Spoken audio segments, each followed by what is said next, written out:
And I'll have Julia do a roll call. Okay, Bill Joyce, Stella Capocha, Tom Mahalik, Here. Larry Curran, Here. Wendy Grace, Neil Bolton, Mark Moudry, Butch Gerbrandt, Here. Matthew Steitzer, Here. Mike Chiava, Here. Ivy Fredrickson, Here. Sean Fredrickson, Here. Josh Bryson, Eileen Joyce, Dave Palmer. Here. All right, and I think we have John Sessa with us as well from staff. 1, 2, 3, 4, 5, 6, 7, 8. We have a 7. 7.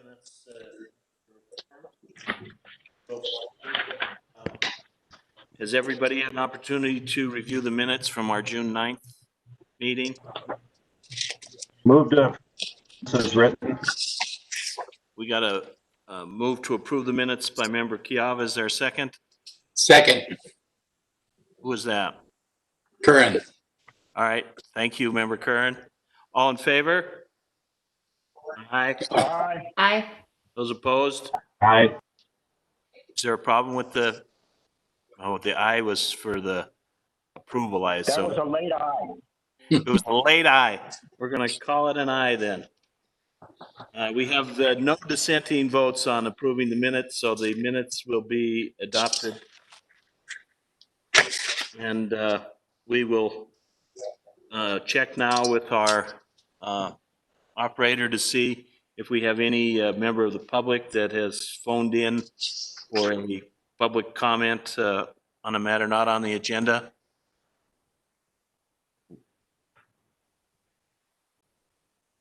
We're going to give it a minute, I guess.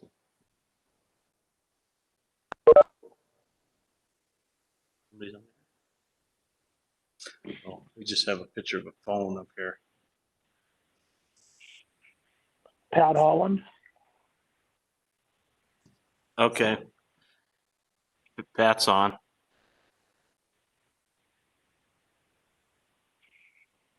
Okay, well, if they call in later, we'll let them in out of order, but it doesn't appear as if we have any member of the public that wishes to make a comment. So we'll start, I guess, with our new business.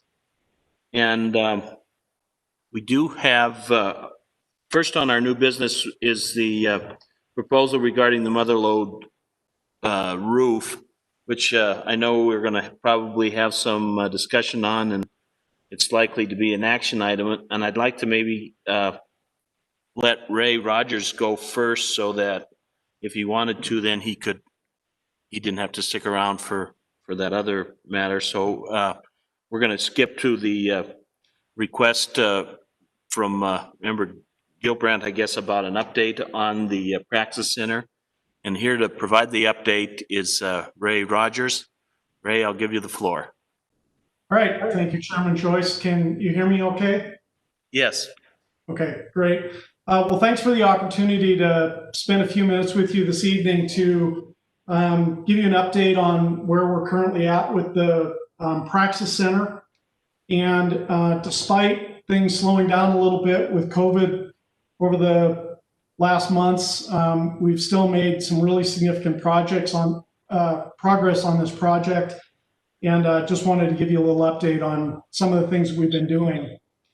Since February of this year, we've raised approximately $7 million in new equity investment into the project. And that includes a significant investment of $6 million from our strategic partner, CAE Healthcare, out of Sarasota, Florida. CAE has also agreed to be the operator of the facility, which is fantastic for us because it de-risks the project for us quite a bit. CAE, this is their business. They're the world's largest medical simulation training company, and they they will be the operator of the facility. So they will staff it for us and provide all of the operations. So they'll probably have 30 or 40 of their people that are part of our staff at the Praxis Center. One of the advantages of that is they'll be able to flex their staff up and down. They'll assign their staff members to Butte, but if they're not working on Praxis specific projects, training, they'll be able to assign those to other types of projects. So depending upon training demand with this project, they'll be able to flex up and down. And so they have made a really significant commitment this year to the project, both financially and as well as in terms of operations for the facility. We've also continued to work on pursuing opportunity zone investment.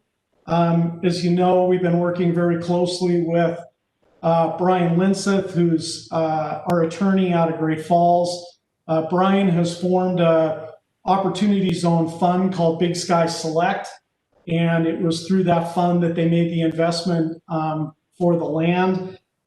We did have an investor online back in February out of LA that was going to put about $50 million into Brian's fund, but when COVID hit, they backed out of that investment.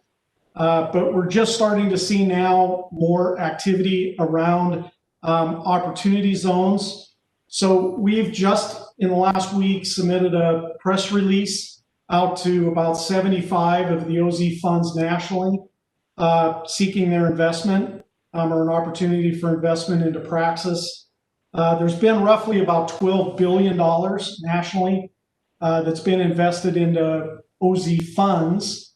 And by December 31st, those funds have to comply with what's called the 90% rule that says that 90% of the funds that they have brought into, or the 90% of the capital that they brought into their funds has to be invested in qualified opportunity zone projects. They have to certify that every 6 months. The first certification date is December 31st. So we anticipate that there's going to be a fair amount of activity with these OZ funds looking for projects to invest in. So we just shot all of our information out to, of the 300 plus funds that we're aware of that are out there right now. We selected 75 that met our criteria for Montana and being a healthcare company. And they have now received all of our information. So we're hoping in the next 90 days that there's a fair amount of activity around opportunity zones. We continue to work with the company MoFi, used to be the Montana Community Development Corp, out of Missoula on an allocation of new markets tax credits. We've been working closely with them, and they have now received all of our information, and we're working with them on one of their first allocations for 2021, and working with not just them but some other CDEs, community development entities, on a potential allocation of new markets for our project. We'd like to see somewhere between $5 and $6 million of new markets coming to this project, and that's kind of what we're working on now. We've also been working with the USDA to help back our bank financing. So part of our finance stack, our finance stack is pretty complex. It includes opportunity zone financing. It includes new markets tax credits, grant financing, other types of financing. But for the bank finance portion of it, we've been working with the USDA. They've got a rural development program called their Business and Industry Guaranteed Loan. And it guarantees on projects of our size about 60% of bank financing. So we've been working with them on that. We've also been working with 3 different banks right now on seeing who may want to take on both the new market tax credits piece of the financing as well as the bank financing. And that's all going really well. We've just finished rebranding the Praxis Center. We now have a new logo. So this is the new Praxis Center logo, and all of our materials are branded around that logo. And we've created some brochures, business cards. We have an investor's guide, an ebook for investors. And then we have a brand new website. You can find it at praxis-center.com. And all of that has come together within the last 45 days or so. So we're really happy with that. And then we've also been working hard on continuing to look for and receive grant funding. Recently received a fairly significant biocontainment grant to provide biocontainment consulting services for rural health facilities. We would be working with them on preparations for things like COVID-19 and pandemic preparedness. We're working on executing that grant right now. So we're doing that in conjunction with CAE Healthcare, and anticipate extending that into kind of a whole consulting business associated with Praxis, as well as specific training around how do you contain patients who may be infected with something like COVID-19. How do you transport them? How do you transfer them? How do you treat them under in a confined situation inside of a hospital? So some of those things are going on.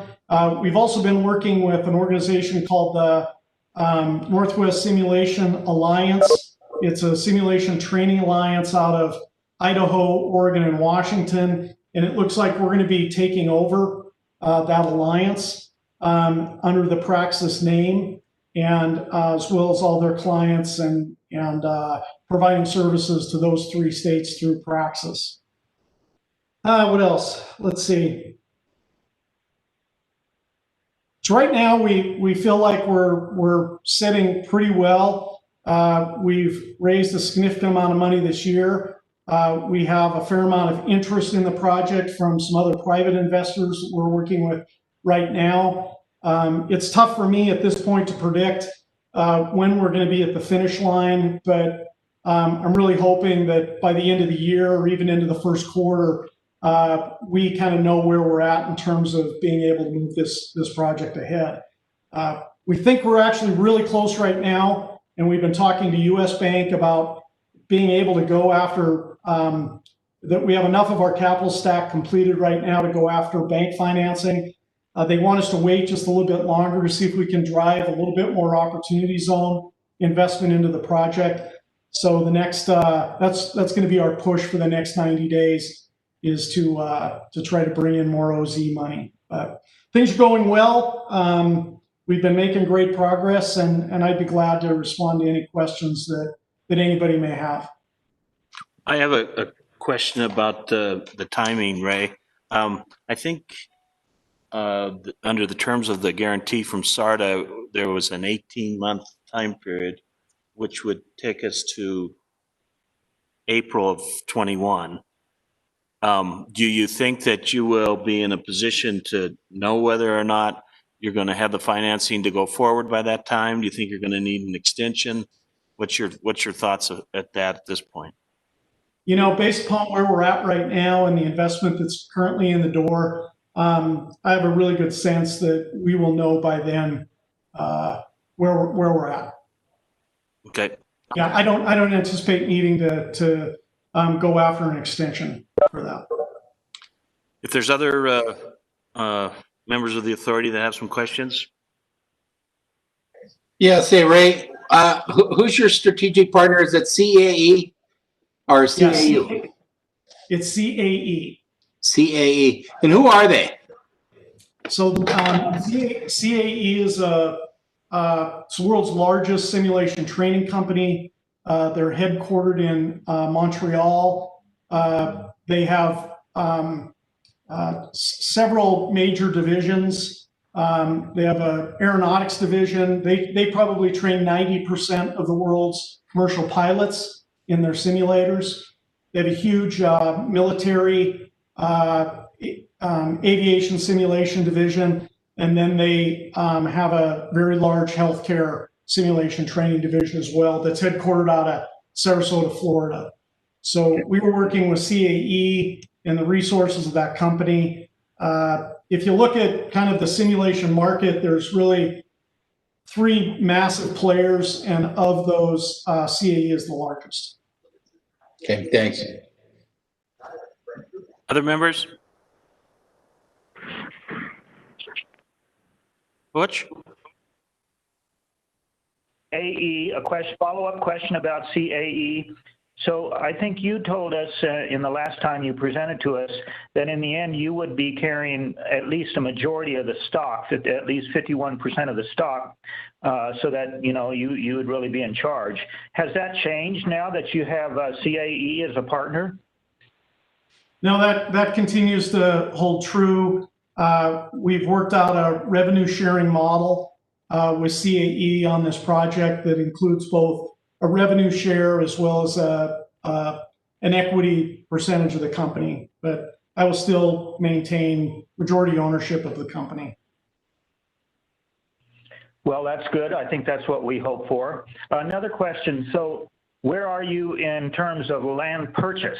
Is that still a year off, or where are you in that in land purchase? Butch, we closed on all the land on November the 1st of last year. So the land is all ours now. We also worked with Butte-Silver on a donation of the old Greek Cafe lot, and that has gone through pending the project moving ahead. So all of those things are done and in place. So we own the land. We're continuing to keep the tenant that's on the corner of Park and Arizona in there, and we've been maintaining both properties throughout the summer. Thank you. You bet. Other members? Doesn't appear so, Ray. I appreciate you taking the time to give us an update. I'm encouraged with the progress so far, and I wish you luck going forward. All right. Hey, thank you. Thanks everyone for the opportunity to be here tonight. You bet. All right. Thanks. I think we have probably 2 action items, the mother load and the funding for the 21 events. So we'll do those at the end. So at this time, we'll hear from Pat Kineen and John Trudnowski. I don't know, I guess we'll probably hear from Pat first and then John. And they're here to give us an update on the Basin Creek Reservoir project, which we approved for funding. And I think I'll give Pat my seat here, and I'll sit in the background. You have the floor, Patrick. Rodriguez, I should say. Bill, thanks for the floor and your warm chair. It's just like grade school. Bill was always in the back. I was always up front. Tonight, I just have a short presentation for y'all on the Basin Creek Recreation update. I know that you guys had a $100,000 grant out there for George Grant Trout Unlimited to make recreational improvements at Basin Creek. We did have a tour last week for members of the BNRC, and Julia came along with us on that, and she asked that I come speak to you. I would also make the offer to you guys, if you do want to go out there and look around at the lower reservoir, we could certainly arrange for that. You know, we just meet there in the parking lot some afternoon and go ahead and head up there and take a look around.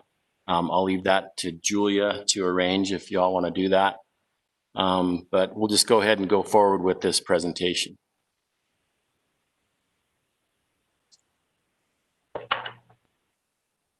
I did put together a short Basin Creek timeline just to refresh your memory of how we got here. In the early 2000s, I think you all remember the mountain pine beetle infestation that happened all across southwest Montana. And the result of that is the dead needles fell on the forest floor. And the theory is that as snow melt ran across the forest floor, it picked up carbon from those pine needles. And when you chlorinate water that has high organic carbon, you can generate a disinfection byproduct. And in Basin Creek, there was enough of those disinfection byproducts that the Montana Department of Environmental Quality revoked the filtration waiver we had for Basin Creek. Because basically all that was going on for Basin Creek was they would add chlorine, put it in the pipe, and send it to the user. And after those disinfection byproducts were being formed at levels above the maximum concentration, DEQ said, Butte, you have to build a treatment plant. And that occurred in 2010. I think it was November of 2010, and then a second time in 2011. And that's when DEQ revoked that filtration waiver. In 2012, former Chief Executive Paul Babb came to the Butte Natural Resource Damage Restoration Council and asked for $10 million to go towards the Basin Creek water treatment plant. Butte had $30 million from the Upper Clark Fork River Basin settlement, and they had a master plan to do work with that, and it was focused primarily on the Big Hole system. So once this filtration waiver was changed, it changed the priorities for those restoration funds to go towards the public water infrastructure. In 2013, the funding was in place, so Butte-Silver went ahead and hired HDR and Robert Peshin Associates, and they performed a pilot study to find out what kind of a treatment plant would be best for the Basin Creek Reservoir. In 2014, a site was selected there on Basin Creek Road and the junction with Herman Gulch, and they started designing the plant. In 2015, they broke ground and started building the plant, and took all the way till 2017 before the water treatment plant came online, and that was in April. And part of Babb's, when he made the request for that $10 million from Butte Area 1 account, he, members of the BNRC asked that that they would provide, that Butte-Silver would provide access for recreation to the Basin Creek Reservoir, and Babb vowed that. And since then, Chief Executive Vincent and Chief Executive Palmer have both reiterated that the county would provide access for recreation like that, which was lost on Silverbow Creek. So later in 2017, after the water treatment plant came online, the Montana Department of Environmental Quality wrote a letter to then Public Works Director Dave Schultz and basically rescinded the restrictions for public access on Basin Creek. And that was in an attachment to the email that Julia sent you today.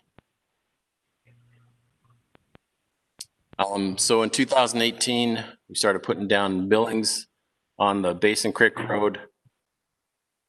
And in 2019, the Natural Resource Damage Program revised their aquatic and terrestrial plan.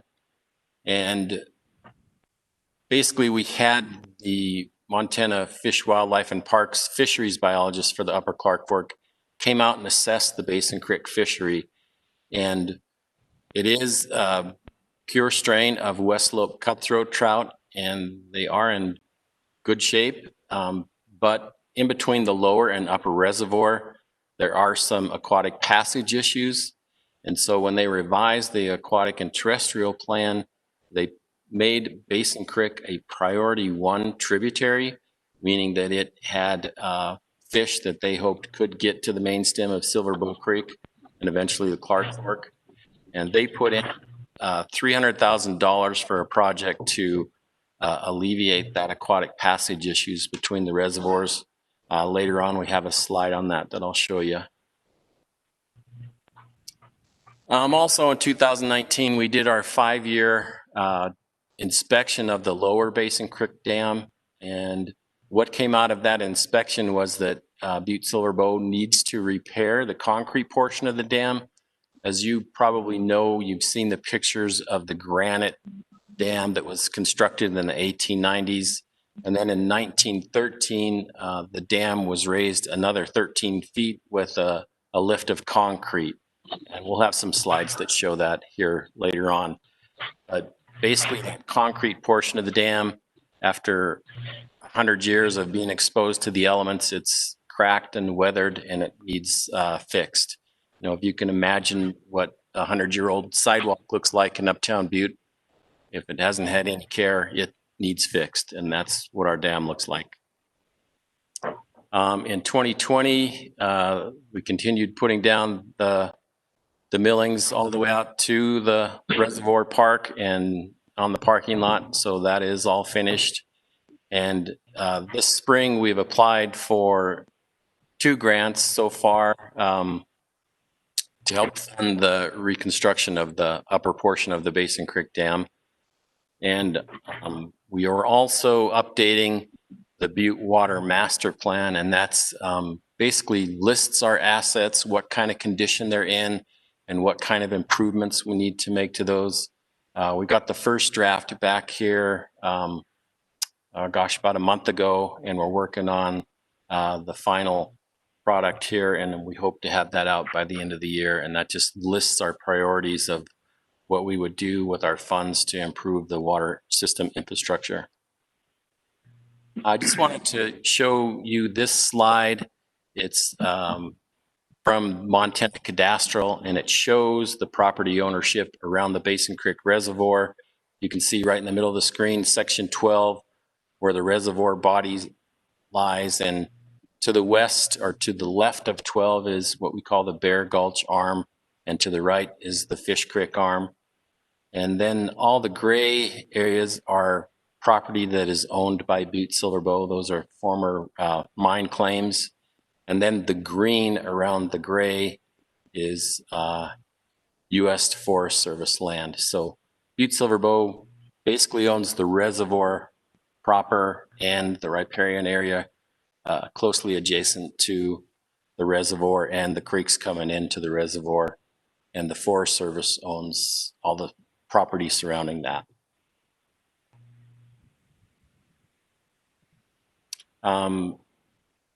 So about a year ago, Jason Lindstrom, who was the Upper Clark Fork River Basin fishery biologist, left to go to the Bitterroot area.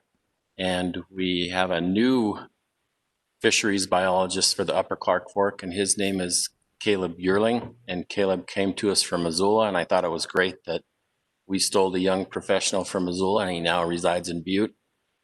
Caleb went up to the Basin Creek area earlier this year and did another assessment to go past what Jason had done. And basically, in the lower reservoir, there are great numbers of West Slope cutthroat trout, but they tend to be a little smaller in size. In the upper reservoir, the fish are larger, but they are in smaller numbers. This was interesting. Caleb said that, well, the area might not be open for public access right now, but 10% of the fish up there already have hook scars. So you fence climbers are doing a good job. Thank you.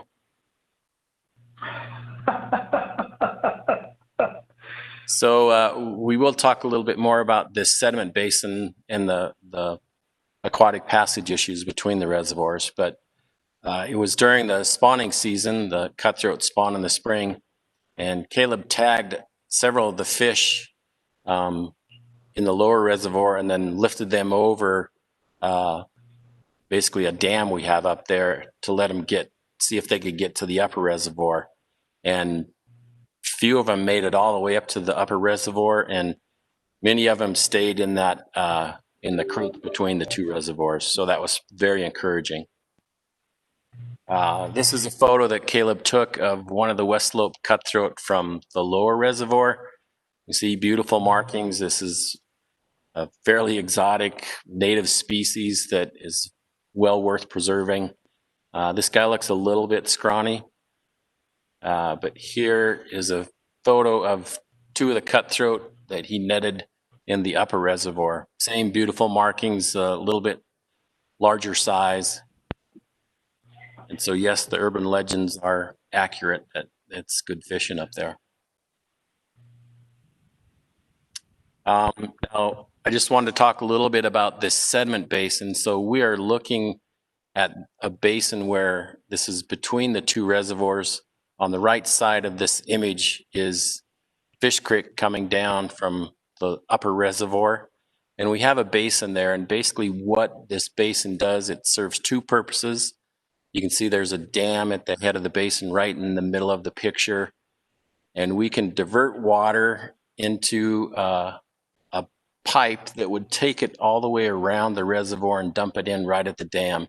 So if we ever had an issue with the water in the reservoir, we could still be taking water from the creek and getting it down to the water treatment plant.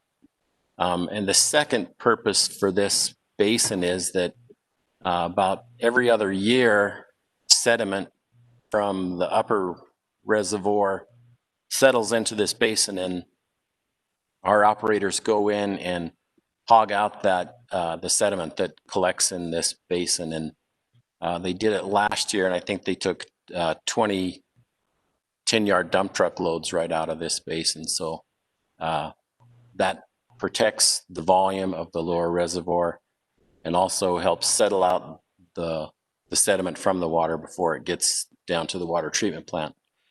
So you can see an existing drainage pipe coming out of the little valve house there. And so the water goes through that valve house, comes out that drainage pipe and drops it's probably about an 8-foot drop out of that pipe down to the creek that runs into the lower reservoir.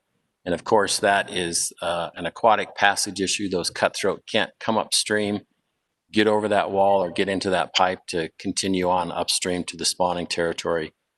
And what River Design Group, RDG, has been hired by NRD to find a way for fish to get up and over the sediment basin. And if you look at the lower profile view of this, it's basically a system of, I think there's 17 step pools there, and each one, the cutthroat can navigate about a 9-inch jump. And so most of those pools are about 9 inches, then they can rest, make another jump, and eventually get up and over the dam and through the sediment basin to the creek and to the upper reservoir. And this project, designed this next year, and hopefully maybe it's a fall 2021 project at the earliest. And I think the cost estimates range from $150,000 to about $230,000. This is an image of the Basin Creek Dam in 1913. You can see the granite bricks have been covered here, and what you see is a nice concrete structure over all the granite. And this is what that image looks like today. The dam is basically weathered, it's cracking and decomposing. In 1979, they sprayed some shotcrete on the face of the dam, but over time that freeze thaw just breaks up concrete.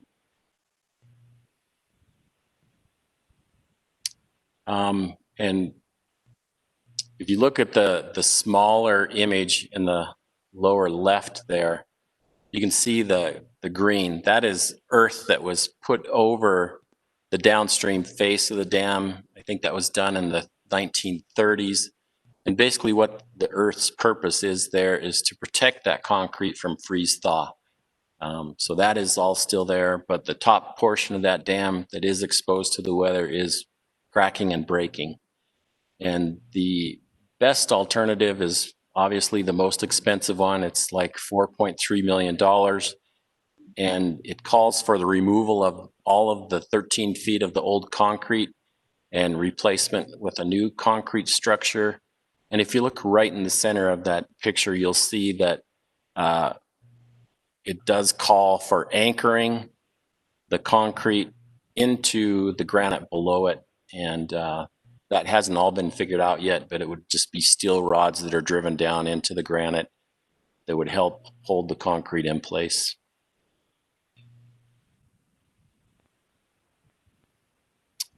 So earlier this year, we had went out to bid for a fence that would go from basically the caretaker's house all the way up the east ramp that goes to Fish Creek, past the dam and on down into the water. So that would just keep honest people honest, keep them on the east ramp and provide them access up to the Fish Creek side. When we went out to bid initially, we had no response. And so we went out a second time to bid, and we only got one response, and that was from a firm in Belgrade. And we have a pre-construction meeting with them tomorrow, and hopefully they'll start pounding fence poles later this week. Another issue that we faced is DEQ when we received the letter from Eric Urban that rescinded the access restriction in the Montana administrative rules, it still shows that Basin Creek is an A1 closed watershed, closed meaning no public access. So I've been calling and working with the Montana Department of Environmental Quality. They were supposed to have the Montana Board of Environmental Review that does the watershed classification reclassify Basin Creek. That didn't get done, and we've heard back from them that they have recognized that Urban's letter is enough and that they don't need to do anything more. So it'll remain on the books as an A1 closed watershed, but they are allowing public access.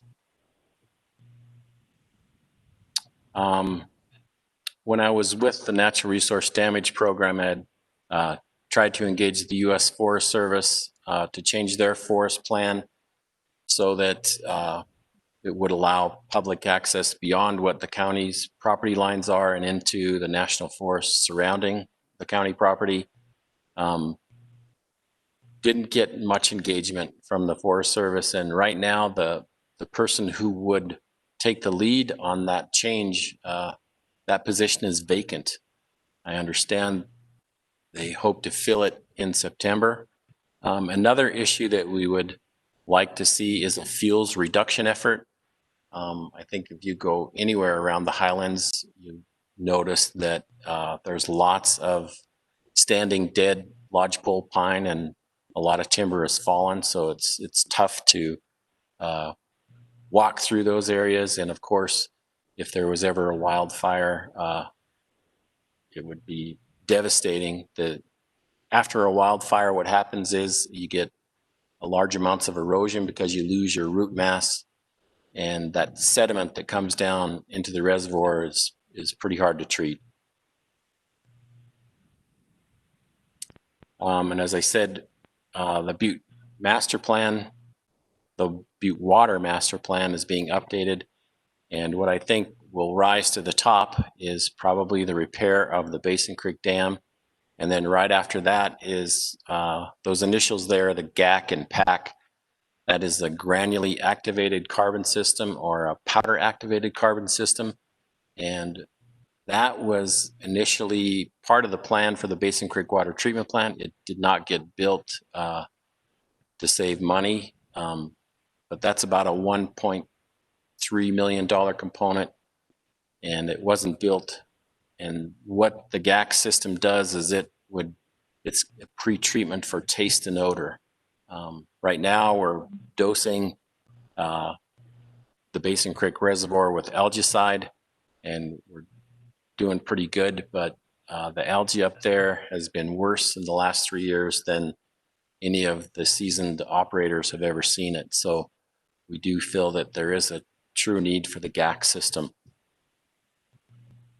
So we are looking at different sources of funding. And this year we did put a $1 million match in our budget so we can apply for these other grants. So far, we've applied to Montana Treasure State Endowment Program for a $500,000 grant and for a $125,000 renewable resource grant.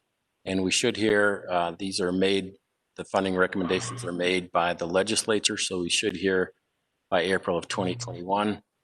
And we did just receive a notice of funding availability from FEMA, that they have some large grants from pre-disaster mitigation grants that we hope to apply for. And also there is about $635,000 in the Butte Area 1 account of that 10 million that were not used. And with interest, it's up to about 800,000 now. And also there is interest from that larger Upper Clark Fork River Basin settlement that was swept to pay for the parrot. And that was about $4 million. So we hope that once the parrot is finished and all the work is done with the with the blacktail berm by DEQ, that those monies will go back to where they came from. And we hope to see some money come back for funding the new dam or the dam repair. So at this time, we hope to move forward, work with George Grant, NRD, SARTA, and the BNRC to keep the ball rolling and moving forward so that we can provide public access. And people obviously get that the highest and best use for Basin Creek, it's our best and lowest cost source of potable water for this community. So it really needs to be protected. It is a fragile ecosystem. These native cutthroat trout, they're limited to usually high mountain lakes. So it is a real bonus to have these right in our backyard, and we need to protect that. And so we need to roll out this recreation plan correctly to protect the water resource and the wildlife resource as well.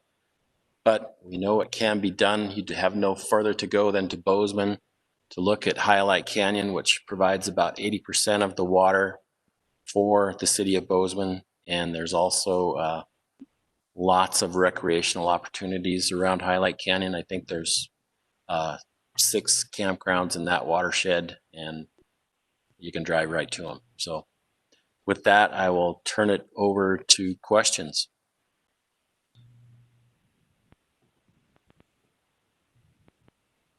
Okay, this is Butch Gerbrandt. How you doing, Pat? So some questions here. I see in the letter from Dave Palmer that angling, as soon as the fence is built, angling will be allowed in the Fish Creek branch during parts of the year, I guess. What about picnicking, camping? There going to be any boating? Are anglers going to be able to use belly boats, pontoons? How about those issues? Butch, we haven't addressed them yet, but those are all potential possibilities. We have to be very careful. I'm sure you're aware of the aquatic invasive species that the state is dealing with. And in order for us to allow watercraft on that water body, they would have to be inspected. And that is a pretty tedious task. And I think if we were to allow something like that, I think maybe our best approach would be to buy a fleet of paddle boards and kayaks and just rent them out to the public and just dedicate them to that site so they would never leave that site. So that's one of the things we are considering. Yeah, and picnicking, there are no facilities up there. It's just a dirt road from basically the dam up to the upper Fish Creek side, and that's all there is right now. But that's the plan that George Grant is working on. takes into account those possibilities, and you'll probably hear from John Trudnowski what some of those amenities look like. Okay, Pat, I have a question about timing. So you're looking at state and NRDP and federal funds, and if you pull this all together, can you give me an idea on when you think the dam repairs, the passage improvements, when the construction would actually be? Good question, Larry. Of course, it's all contingent on funding. We have to have the funds together before we can proceed with the projects. And I'm not sure when FEMA would award their grant funds, but even if we don't get all the funding, it will, from grants, it'll have to come from ratepayers. And we're thinking that the dam repair is likely a 2022 project at best, more likely a 2023 project. The aquatic passage issue up at the sediment basin on the Fish Creek Arm, we're hoping we can get that design, not us, but RDG and NRD would get that done this winter, and that it's potentially a next fall project. Okay. So the next 2 construction seasons. Correct, Larry.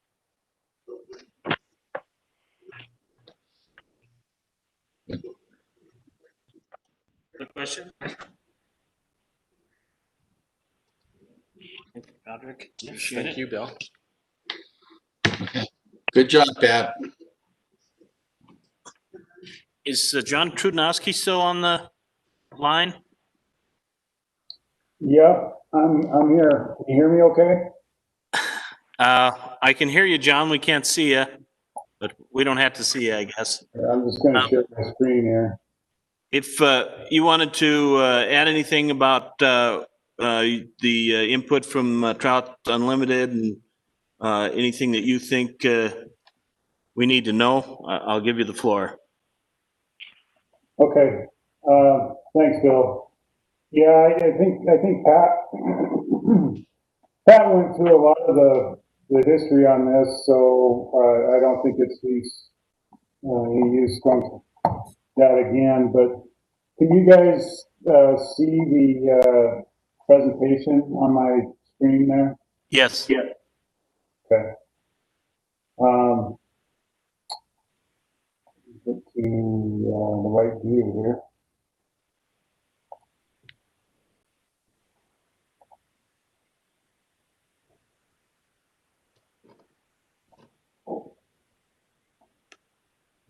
Okay, bear with me a second. I'm trying to share the different screen.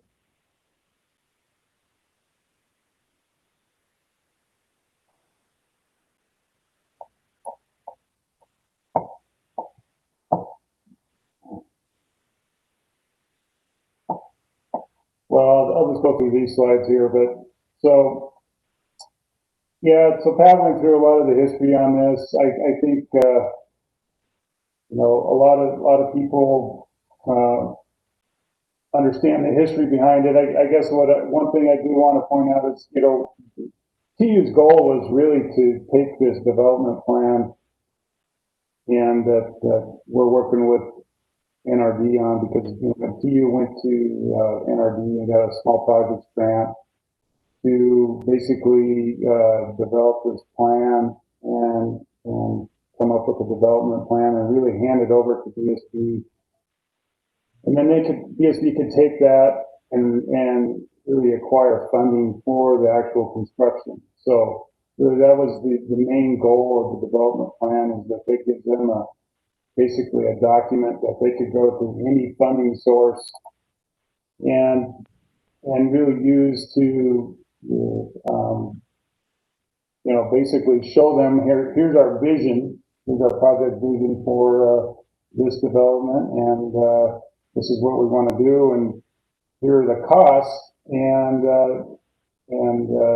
use that basically as the starting point for any grant application that they may pursue. So some of the potential funding sources other than SARTA, you know, SARTA, we have the pending 100K grant already, but some of the other ones like DNRC,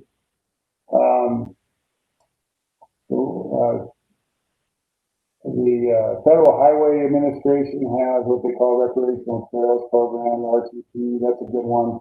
You know, if you can provide them a trail design, they can provide funds for building the trails.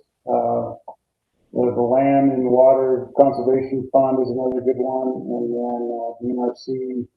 You know, Pat had just mentioned that they're pursuing a DNRC grant already, but for some of the repairs, but there's also some for development involved.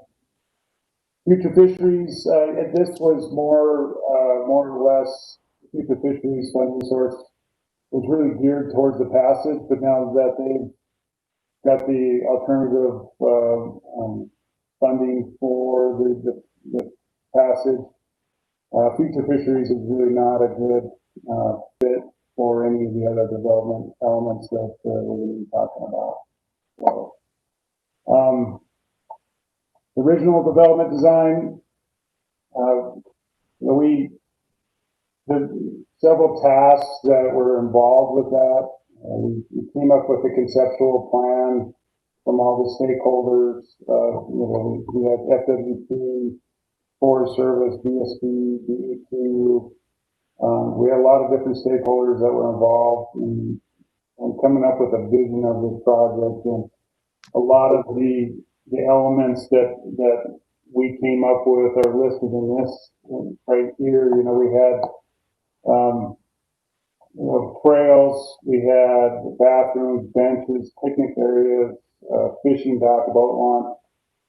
But to make that all happen, the first step was really, we had to do a survey, which was really necessary for the trail and crossing design. Wetland delineation, there were several areas up there that had mapped wetlands at the trail crossing, so we had to actually go up and do wetland delineations, and based off the data, the information that we gathered, we tweaked the trail crossings, and we're able to minimize any wetland conflicts there. So the trail design is something that PSD could take and go get that RTP funding or any other funding that they may require design.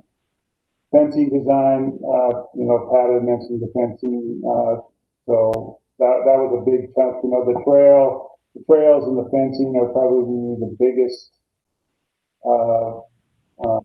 cost for construction, just because of the length of trails, and so really those two amenities right there, they really drive the overall cost. And then, of course, a management plan goes into the design of the development, and then the fish passage, which Pat already explained that. So this is the original conceptual plan. Here's the lower reservoir here. There's the upper reservoir. This is hard to see on the screen, but basically we have a trail system all the way around the lower reservoir here. We have a trail that connects over this area here, and then we have a trail that connects up and goes all the way around the upper reservoir as well. So, and then these trails are connected into a trail system that actually go to Thompson Park. So the end vision was that all of this area would be connected via trail system, and then that would be connected to Thompson Park. So somebody could potentially hop on their bike or just hop on the trail and come all the way from Thompson Park into this area. So you're looking at about, I think it's total about 6 miles of trail. Some of it is over Forest Service. So any of these trails that cross Forest Service, PSD would have to coordinate that with the Forest Service and get easements. So there is an extra element to any trail that is on Forest Service land. This gray area around the reservoir is DSP land.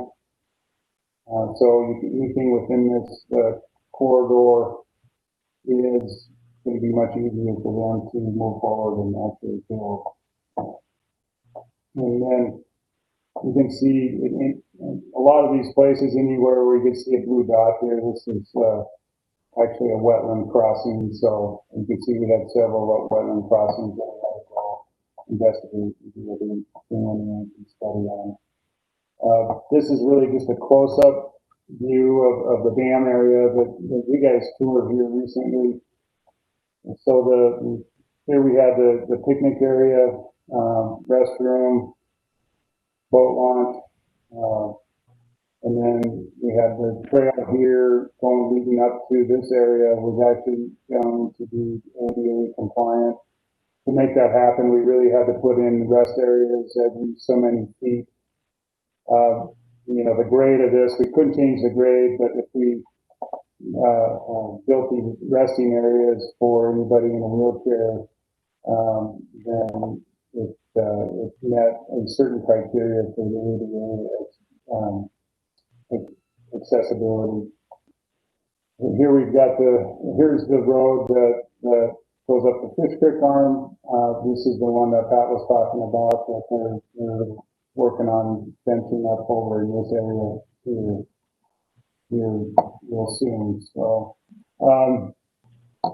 so that was like, you know, this plan here is really like the Cadillac. It includes everything, trails around the whole system, amenities, a full set of amenities, and going through the planning with this, with Butte Silver, they identified some potential issues, which, you know, Pat did mention is, you know, very fragile ecosystem. And so some of these, you know, that he had talked about already, or the dam security, you know, so our original plan was to actually have access across the dam. We moved that. Wildfire, Pat talked about that already, and obviously aquatic invasive species. So really at this point, what we're doing is we're working with VSB on, you know, how can we actually break this down into pieces that are acceptable for VSB and their operations and still not impact the resource and phase this as funding really allows.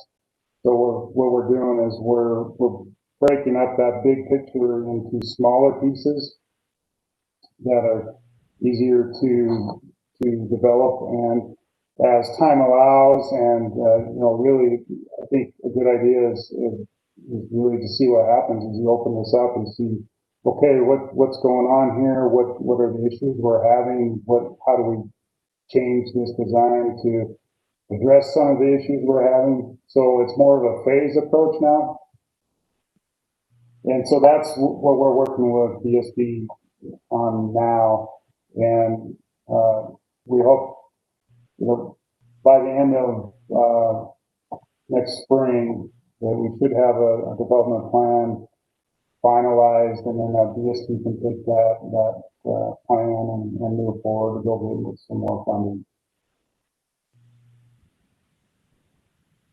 Do you have any questions?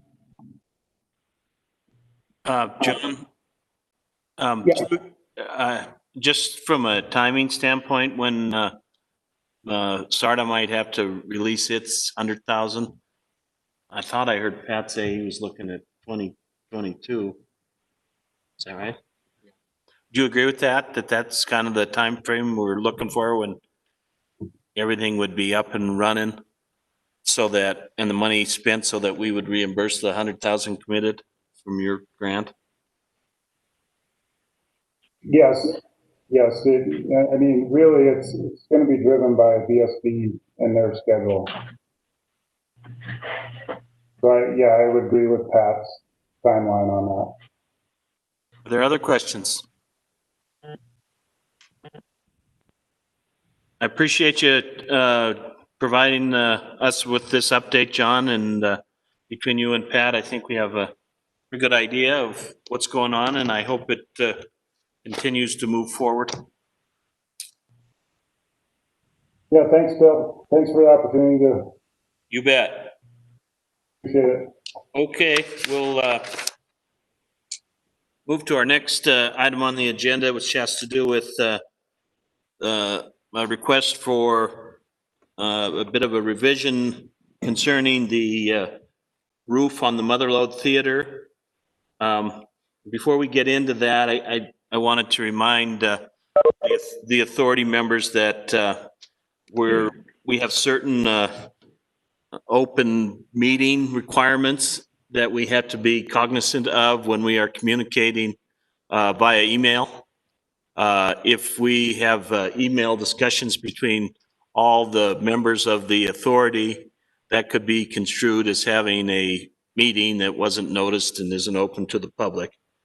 So what I've been told by the county attorney's office is that it's okay to raise issues. I think it's important to maybe give folks a heads up, but if we're going to actually be making positions or arguments via email, that could be construed as a meeting, and better safe than sorry, and not get crosswise with the folks that will sue you for having meetings that aren't noticed and aren't open to the public. So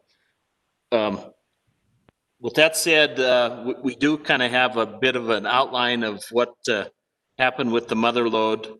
The roof job came in considerably under what was anticipated and what was reflected in the grant. And I think that was set forth in Mr. Holland's letter. Is he still with us? I am. Did you want to Can you add hear me? anything? I can hear you, yeah. Did you want to add anything about that? Other than it just, when we went out for the initial bid, it came in high, and then, so we had a company that approached us with a product that does the same thing at a considerably lower price. And so we decided then that it was a good product and we should give it a try, and because we seen the savings in it. Okay. And it was a significant savings. I mean, almost, it was more than half of what was anticipated. Correct. And so what you had proposed, I guess, Pat, is that the SARTA can maintain its $50,000 grant for the roof, and then that would free up other monies for projects with the Motherlode in the future, particularly with the fire suppressant system and whatnot. I think that there's probably some concern that if in fact we commit the full 50 and we don't get any of the savings, how are we going to be satisfied that going forward that we'll be taking we won't be getting the benefit, and we're just taking the hit? What do you have to say about that? Correct. Well, the 50,000 that would be from the BSB account would go towards other projects at the Motherlode only. So those funds would be. I'm sorry, go ahead. Motherlode. Are you anticipating that there's going to be needed expenditures for the Motherlode in the upcoming years that that you have to get some special financing for? There will be, I think that we have to go out for more grants also. The fire system is a big one, and I believe that will come in phases. And how much are you looking at for that? Well, that we don't have in total. We're not quite sure. We haven't had it engineered completely out to see what parts of that building. At one time they came out with that we would have to sprinkle the entire building, and that would be a massive project because there's upper floors there that aren't used in some of the front of that building. I don't know if you've ever been in it, but it's a large building inside, and so there's just a lot of things to upgrade that building to get it to code that would have to be done. And the fire system is one of the projects that's high on our list. But the roof was the other project higher on our list, because without the roof, we want to, not damage the structure itself. Yeah, I can certainly see that. Remember, your branch, you expressed some concerns about paying the full 50 on the roof project. Do you want to put your concerns on the record? Sure. So this is Butch Gerbrandt. Hello, Butch. Hi, Pat. To begin with, it always feels good as a member of SARTA when other organizations are chipping in on a project also. And so, when you have 4 entities instead of 2 chipping in, it just sort of feels good, like everybody's concerned and committed. So that's sort of a gut feeling from me. Secondly, you're saying that the savings would go towards the mother lode in either other projects or as a grant as a part of the match for this preservation grant, which is all fine and good. I'm just wondering how you reserve that. I mean, most of that money is from the general budget, and there's lots of people wanting to spend that, I'm sure. Can you somehow commit that savings to the mother lode? How does that work? It's to my knowledge that fund is not out of the general fund. And Yes. So that money, that $50,000 is for mother lode improvements only. I think It is not out of the general fund.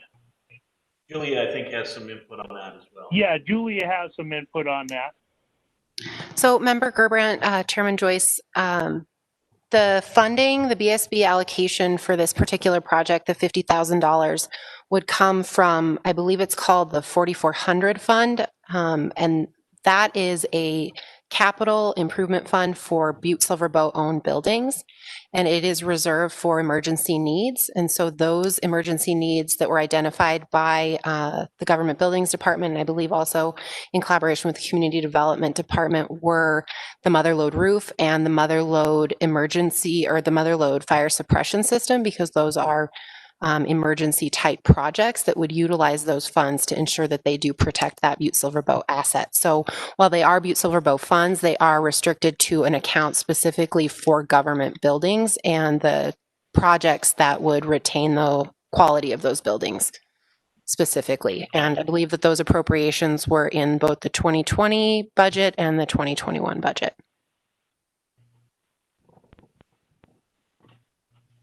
Maybe I would just ask Dave, Chief Executive Palmer, if you're there, whether you sort of agree with those kind of commitments where that money's going. Yeah, Butch, I do agree with that. It is from the 4040 emergency fund, and it's for government buildings only and for emergency purposes. And it was a fund created from a settlement with the find out where it was from for sure. It was a tax settlement with ARCO from years ago, and it was put into a fund, and a lot of it was earmarked for the tram project for Our Lady of the Rockies. And then it was later determined that we couldn't hold it in reserve for that particular project, so it was released back to the emergency funds for government buildings. and that's where it has been set for a while.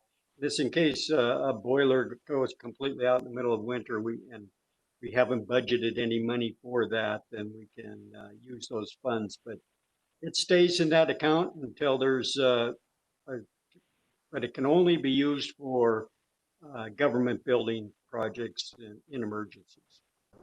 And we've determined that the roof was an emergency to try to protect our asset there. So, Right. Commissioner Frederickson, Thank did you. you have a comment? No, I thank you, Chairman Joyce. I think Chief Executive Palmer kind of lined it out. What I was going to ask him for a little bit of input, but still, that money still, if it goes into that fund, it's still not guaranteed to go to the mother lode. It could go to any, let's say something goes wrong at the Civic Center, it could go down there. I guess that's my only point. Is that right? That is correct. It could go to any government building funding that is where an emergency pops up down the road. So it could be used on another building. It's not necessarily earmarked for the mother lode only. It's for government buildings. So it's not a part of the general fund, but I want to stress that. Let me ask you this, Pat. It seems like there's two ways for us to proceed. One, we could say, okay, we agreed to pay for 50 for the roof. You can have the 50 for the roof, but then you've got these other projects coming by. Don't come by looking for any further money. Or we could say, well, we'll just pay our percentage of the roof, which I think amounts to just over $20,000. And then if you did have some further projects down the line, you could make a request, and we'd probably be more inclined to free up the additional 30. If we went that latter route, would you still be able to get the roof done?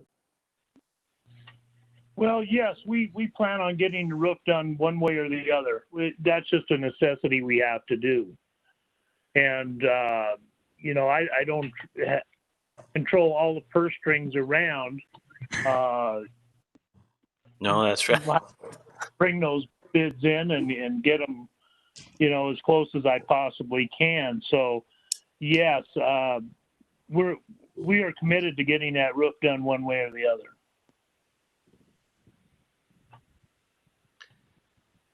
Does anybody else have any input on, or just feelings on what we think is the best way to proceed with this? We're going to have to make some sort of a decision tonight, whether we're going to give them the full 50 or we're going to allocate it out with taking the savings and basically giving them $20,167 if Butch's numbers are right. Chairman Joyce, Yes. this is Shelley Cleverly. I worked on the grant application with Pat and tried to help cobble together the various funding sources. Like Pat said, we're committed to getting this project done, and I think it's my understanding the budget office is willing to tap into that budget allocation. The URA would be willing to consider a 25% contribution. And then along with the SARTA funding, I think we could get that done. One of the other things I would ask you consider is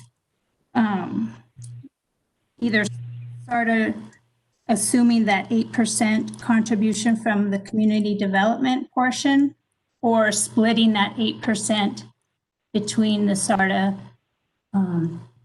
grant and Butte-Silver Bow. I learned some more about money today. Karen Burns was telling me that truly is an emergency fund that community development would like to maintain. In the past, they've used for things like helping local residents, a water main or a sewer line where they just have no financial resources available. The county's been able to help out with things like that. So if we could, if you choose to go the route as far as having that equal distribution, if we could reallocate that 8%, I think it would be appreciated. And is the 8% basically $5,000? Yeah, a little bit less than 5. I So think, you'd want SARTA to take 22.5 roughly? correct. We could split that 8% between SARTA and Butte-Silver Bow. Yeah, and if it was, Thing. yeah.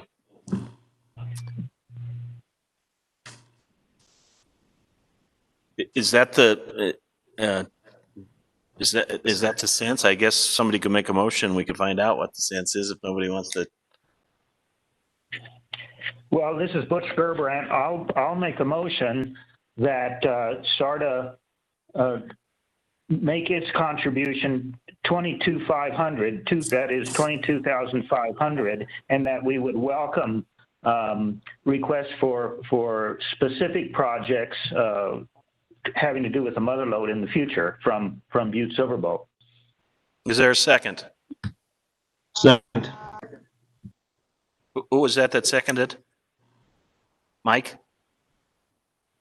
Okay, any substitute motions? Nope. I will have a vote on the motion then. All in favor of the motion, say aye. Aye. Aye. Those opposed, no. Hearing no no's, the motion carries unanimously. Okay, that takes us. Thank you, Ms. Cleverly, for providing that input. Mr. Holland, thank you for coming and giving us the information. Appreciate it. Oh, thank you. You bet. Thank you. We appreciate it. Thank you. You bet. Okay, our last item then on the agenda has to do with our 2021 events. We obviously didn't have any events in COVID-20 year. And we're certainly hoping that we will have events in 2021 and that they'll be well attended. We did budget for the events for 2021, and I think we also, in our previous meeting, agreed to allow some of the events to get their 2020 funding in 2021. So what specifically do you think we need to do, address then with the 21 funding, Julia? So the request on behalf of the staff would be that we make the funding for 2021 available to events that would occur in 2021 that received funding in the last cycle that occurred in 2020, namely Snowflinga. I know that it is up in the air whether a 2021 event for Snowflinga would take place, but this would provide access to funding should an event take place in the spring, or I guess it would be the winter of 2021. In addition, there may be other festivals in the fall that may occur on an annual basis that did not have access to funding in the previous cycle that may emerge after this year. I have a couple that come to mind are the Serbian Food and Wine Festival that takes place and other things that may happen throughout the year that may want to take advantage of the opportunity to apply for event funding. So that would be, that is staff's request to issue a notice of funding availability and provide the community an opportunity to apply for funds should they be able to take place in the coming year. I think everybody probably is on board with that. Does anybody think that we shouldn't have a funding cycle for our events in 2021? So do you propose that we put out a schedule for proposals, or how do you want to proceed, Julia? I think that's fine. Yeah, the notice and update the application and leave it open for 45 days. I could update you in early October. You can do Deadline of November 1. We could basically do it the same way we did it last year. Yeah. We could issue it the notice and then make applications November 2nd, and then consider those in November. Make the selection in December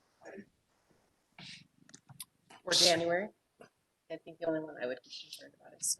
Well, we'll go December. If we need to extend it, I suppose we could. Is there a motion to that effect? So moved. Mike, is there a second? Second. Member Frederickson. All in favor? Aye. Aye. Aye. Opposed? Aye. All ayes, a late aye, and no noes. Unanimous adoption of the motion. I don't think we have any other business, and we can see if there's any member of the public who wants to comment on an item not on the agenda. There doesn't appear to be.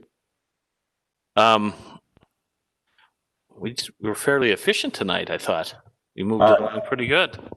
Chairman, I just had a question. Have we decided just to meet once a month, or are we going to continue to try to meet twice a month?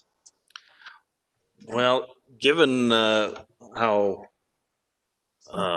things have slowed down, I think we can get away with once a month.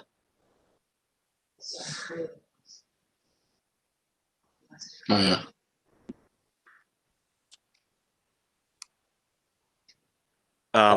And in fact, I think that if we're going to meet again, we should, I think we decided that as a group, the first Tuesday is better, although we didn't do the first Tuesday or the second Tuesday this month, but I think we should do the first or the second Tuesday in November.